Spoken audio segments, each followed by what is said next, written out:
జగన్ చుట్టూ ఉచ్చు బిగించే కార్యక్రమం ఆరంభమైంది.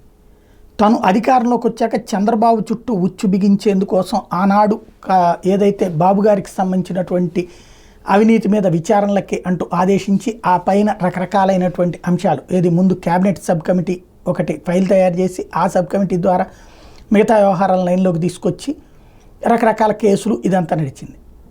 అయితే చంద్రబాబు మీద అలాగే ఎందుకు విచారణ చేయకూడదని ముందు మాట్లాడినటువంటి జనసేన కానీ బీజేపీ కానీ ఆ తర్వాత రోజుల్లో బాబు గారికి పాజిటివ్ కానీ కమ్యూనిస్టు వీళ్ళందరూ కూడా దాన్ని ప్రతీకార చర్యలు అన్నటువంటి కాన్సెప్ట్లోనే తీసుకువెళ్ళారు. బాబు గారికి సింపతినే వచ్చింది. ఇప్పుడు జగన్మోహన్ రెడ్డికి ఇటు పక్కన ఎవరు ఉండరు తోడు. ఇప్పుడు ఆయన మీద విచారణలు ఇవి జరగబోతున్నాయి, వాళ్ళ మంత్రుల మీద ఇదంతా కూడా.